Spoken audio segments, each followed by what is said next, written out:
या हमारे देश के अंदर एक सूची 28 लोगों की भगोड़ों की जारी हुई देश लूटकर देश के लुटेरों की। उनमें एक भी मुसलमान नहीं है, उनमें एक भी ईसाई नहीं है, एक भी सिख नहीं है, सब देश और एक भी हिंदू नहीं है, सब हिंदुत्ववादी है। वो देश के गद्दार, वो देश के ठग और उनके दो ठग यार रंग और बिल्ला बैठे हुए। मोदी देश कब से हो गया? मोदी जिस जहाज में चलता है वो हमारे टैक्स पर के पैसे से बना हुआ खरीदा गया।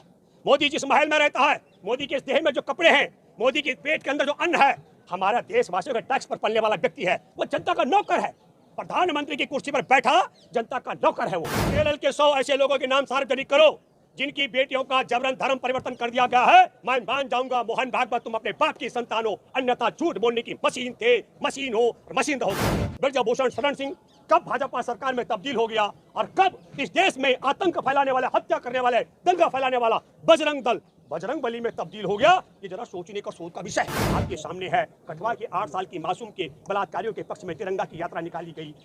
हमारे देश में हाथरस की वाल्मीकि की बेटी को उसकी जुबान काट के कमर तोड़ के जब उसकी जान चली गई तो उसके शव को ठिकाने लगाया गया। और किस तरीके से 12 साल की उन्नाव की अभी बेटी है ना, जिसने बच्चा जना है, उसके बच्चे को भी जिंदा जलाने का प्रयास कर दिया गया और ओलंपिक पदक विजेताओं की सुनवाई नहीं हो रही है। तब ऐसे में आम देश की जो पीड़ित यौन शोषण के शिकार होंगी, उनके मामले की सुनवाई सुप्रीम कोर्ट में भी होने वाली नहीं है।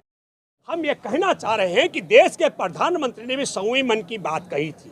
उस संयमी मन की बात में देशवासियों को सोचना और समझना चाहिए कि नरेंद्र मोदी के मन में यदि रत्ती भर भी देश की बेटियों के प्रति सम्मान और जगह होती तो नरेंद्र मोदी इन बेटियों की बात अपने उसमें जिक्र में जरूर करते हैं।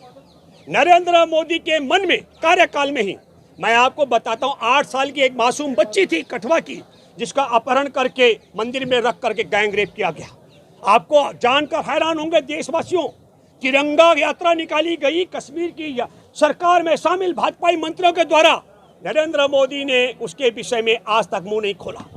हमारे देश में महर्षि वाल्मीकि के वंशज हाथरस की बेटी की जुबान काटी गई, कमर की हड्डी तोड़ी गई और फिर जब उसकी जान चली गई उसके शव को ठिकाने लगा दिया गया, जला दिया गया।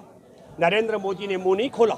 इन्हीं के नरेंद्र मोदी जी के कार्यकाल में इन्हीं के विधायक कुलदीप सेंगर ने अपनी चचेरी बहन 17 साल की उसका बलात्कार किया, चाचा को गिरफ्तार करा के उसकी हत्या करवा दी और गाड़ी चढ़ा करके पीड़िता उसकी मौसी और चाची की हत्या करा दी। वकील भी बरनासन है, उस पर मुंह नहीं खोला। पुलवामा में जवानों की हत्या कराई, ये बात देश के 4 राज्यों के राज्यपाल रह चुके सत्यपाल मलिक भाजपा के बड़े नेता ने आरोप लगाया, इस पर मुंह नहीं खोला। हमारे देश में देश के सुरक्षा को लेकर देश की सामरिक दृष्टि में कहता हूँ, हमारे देश के बंदरगाह, एयरपोर्ट, हमारे देश के रेलवे लाइन और हथियार बनाने की कंपनियां अदानी के माध्यम से चीन को बेची जा रही है। चांगचुंग लिंग है चीनी, और ये आरोप हिंडनबर्ग की रिपोर्ट। और दूसरा महत्वपूर्ण बात मैं कहना चाहता हूँ, इस पर राहुल गांधी की सदस्यता ले ली लेकिन इस पर मुंह नहीं खोला। इसका मतलब है, और फिर हिंडनबर्ग की रिपोर्ट के बाद हमारे देश में लाखों लाख लोगों का पैसा शेयर मार्केट में डूब गया। तो अगर हमारे देश की अर्थव्यवस्था पर डामाडोल हो गई अदानी के डूबने पर, मुंह नहीं खोलता है नरेंद्र मोदी। हमारे देश के बंदरगाह, एयरपोर्ट, हथियार बनाने की कंपनियां, रेल मार्ग चीन को बेचे जा रहे हैं अदानी के माध्यम से, इस पर मुंह नहीं खोलता है।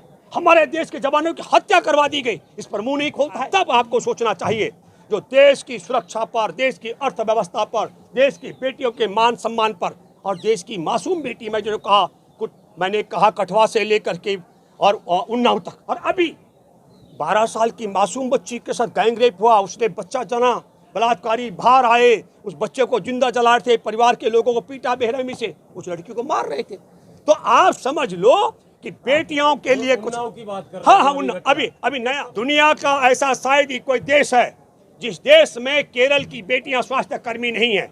दूसरी बात कहना चाहता हूँ, मोहन भागवत तुम्हारे कुंडे में अपने बाप की औलाद है कोई, तो केरल के 100 ऐसे परिवारों की सूची सार्वजनिक करो। मैंने भारत की यात्राएं की हैं, आखिरी यात्रा संविधान सम्मान यात्रा भी की है। केरल के 100 ऐसे लोगों के नाम सार्वजनिक करो जिनकी बेटियों का जबरन धर्म परिवर्तन कर दिया गया है। मैं मान जाऊंगा मोहन भागवत तुम अपने बाप की संतान हो, अन्यथा झूठ बोलने की मशीन थे, मशीन हो और मशीन रहोगे। और मैं तीसरी महत्वपूर्ण बात करना चाहता हूँ, फिल्म बननी चाहिए गुजराती ठगों पर, गुजराती झूठों पर, इन ठगों पर फिल्म बननी चाहिए।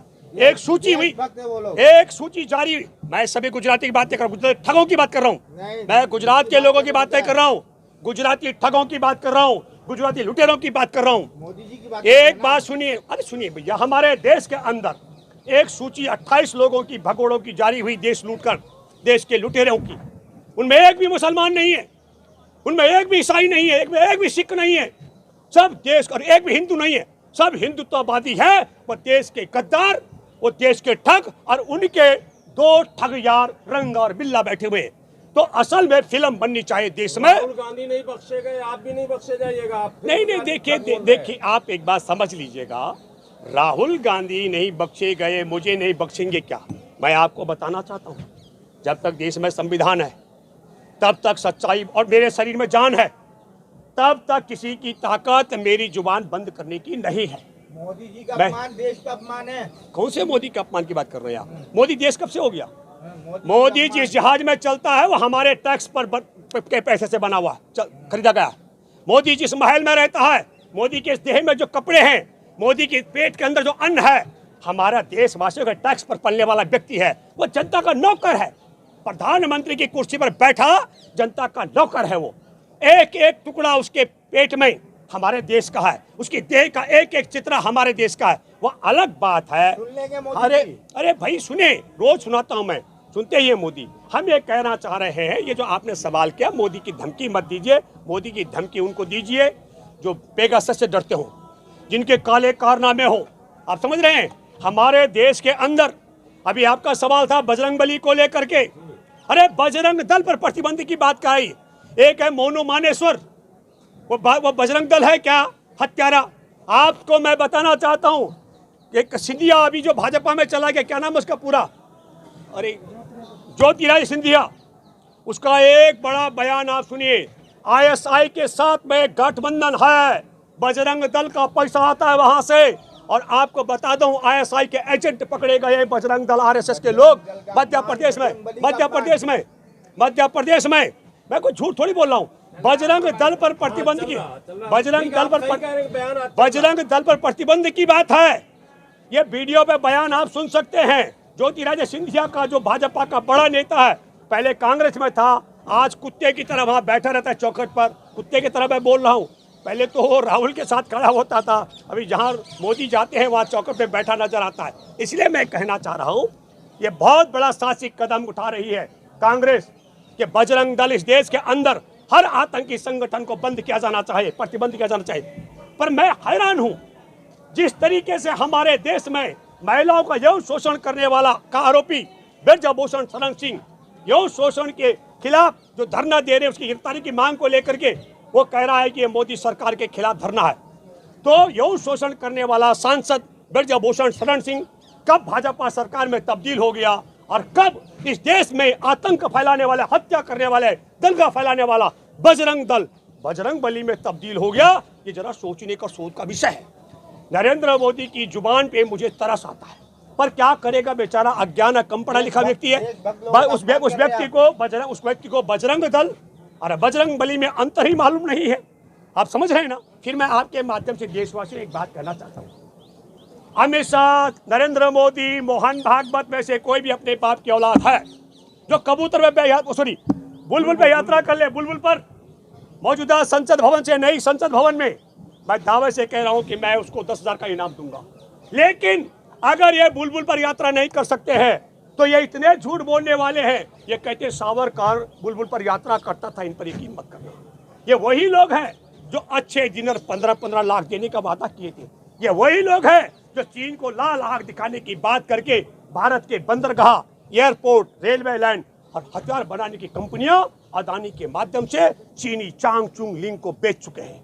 ये वही लोग हैं जो हमारे देश का मस्तिष्क लद्दाख चीन को देने के लिए कश्मीर से धारा 370 हटा करके उसका विभाजन किए। जो मैं आज कह रहा हूं, 2014 का भारत का एक फोटो शेयर करने वाला ट्विटर अकाउंट के माध्यम से, उसमें लद्दाख को चीन का हिस्सा दिखाने वाला गद्दार देश का उत्तराखंड का मुख्यमंत्री पुष्कर सिंह धामी, हारने के बाद भी उसे उत्तराखंड का मुख्यमंत्री बना दिया गया, रणनीति का हिस्सा है। अब आप समझ लीजिएगा, जो आदमी लद्दाख को भारत का हिस्सा न दिखाता हो, उसे हारने के बाद भी मुख्यमंत्री बना जाता हो। समझ रहे हैं ना। जो देश में आजादी की जंग में देश के गद्दारी करना शुरू कर दे, उसे वीर सावरकर दिखा जाता हो। जब आदमी जेल से बाहर आकर के सबूत मुखबरी के देने के लिए जगह जगह सबूत बताने के लिए बाहर आता हो, उसे बुलबुल पर भारत भ्रमण का यात्री दिखा जाता हो। और फिर हमारे देश में जैसे हत्या की, आपको पता हो मोनू मानेश्वर जो उसका नाम है, मोनू मानेश्वर को बजरंगबली बताया जा रहा हो, तो ये कल्पना करना पड़ेगा। फिर मैं आपके माध्यम से कहना चाहता हूँ, बड़ा सवाल जो देशवासियों को उठाना चाहिए, एक भाजपाइयों से बोलो, अपने बाप की संतानों बुलबुल पर उठ के दिखाओ। दो, इनसे कहो क्या कारण है कि नरेंद्र मोदी, अमित शाह और नड्डा चैलेंज किया है ब्रजभूषण शरण सिंह ने कि इस्तीफा दो और इस्तीफा देने की बात नहीं कर रहा है। तो भाजपा के नेताओं से पूछो कि नरेंद्र मोदी, अमित शाह और नड्डा पूरी भाजपा क्यों यौन शोषण करने वाले ब्रजभूषण सिंह के साथ खड़ी है और क्यों यौन शोषण के खिलाफ मंत्र पर धरना दे रही देश के ओलंपिक पदक विजेता बेटियों के खिलाफ अड़ी है। और यह इसलिए भी करना चाहिए, हमारे देश में ओलंपिक पदक विजेता बेटियों को सुप्रीम कोर्ट का दरवाजा खटखटाने के बाद भी आरोपी को गिरफ्तार नहीं किया जा रहा है, तब देश में करोड़ों आदिवासी, मछुआरे, दलित, भूमिहीन, अल्पसंख्यक बेटियों का क्या होगा वो आपके सामने है। कठुआ के 8 साल की मासूम के बलात्कारियों के पक्ष में तिरंगा की यात्रा निकाली गई। हमारे देश में हाथरस की वाल्मीकि की बेटी को उसकी जुबान काट के कमर तोड़ के जब उसकी जान चली गई तो उसके शव को ठिकाने लगाया गया। और किस तरीके से 12 साल की उन्नाव की अभी बेटी है ना, जिसने बच्चा जना है, उसके बच्चे को भी जिंदा जलाने का प्रयास कर दिया गया और ओलंपिक पदक विजेताओं की सुनवाई नहीं हो रही है। तब ऐसे में आम देश की जो पीड़ित यौन शोषण के शिकार होंगी, उनके मामले की सुनवाई सुप्रीम कोर्ट में भी होने वाली नहीं है। और इसके लिए मैं लास्ट कहना चाहता हूँ, ये बेटियां इसलिए बैठी हुई हैं कनॉट प्लेस थाने में लिखित शिकायत को यदि एफआईआर में तब्दील करा देता, कराने नहीं, एफआईआर में तब्दील न करने वाले को दंडित करता मुख्य न्यायाधीश, तो आज ब्रजभूषण शरण सिंह जेल में होता, इन बेटियों को यहाँ नहीं बैठना पड़ता और देश में गलत परंपरा शुरू नहीं होती। अब तो हर बलात्कार पर आना होगा, कपिल सिब्बल जैसे बड़े वकील को करना होगा, सुप्रीम कोर्ट का दरवाजा खटखटाना होगा, तब मुकदमा दर्ज होगा। गिरफ्तारी की गारंटी तब भी नहीं है। ये बात तब तक होने वाली जब तक इस देश में नारी द्रोहियों की सरकार है। आरएसएस के गठन में हेगड़े वार था और आज मोहन भागवत है। इतने लंबे कार्यकाल की मैं बात कर रहा हूँ, यहाँ महिलाओं का न सम्मान है और न स्थान है, और महिलाओं का सम्मान और स्थान नहीं है। इस पर एक बात दोबारा जोर दे के बोलता हूँ, गुजरात में शादी देश कहता है, देश को बताया गया कि जसोदा बेन को देश हित के लिए छोड़ा गया, गलत बात और झूठी बात है। मुख्यमंत्री रहते हुए गुजरात की एक सुंदर बेटी का अपहरण करवाया नरेंद्र मोदी ने और उसे मुख्यमंत्री के भवन में, मुख्यमंत्री के महल में, इसके बेडरूम के साथ में 2 दिन रखा गया है। ये नारी के लिए नारी का त्याग किया गया, देश के खुशहाली के लिए नारी का त्याग मोदी ने नहीं किया था। धन्यवाद। जय हिंद, जय जवान, जय किसान, जय संविधान।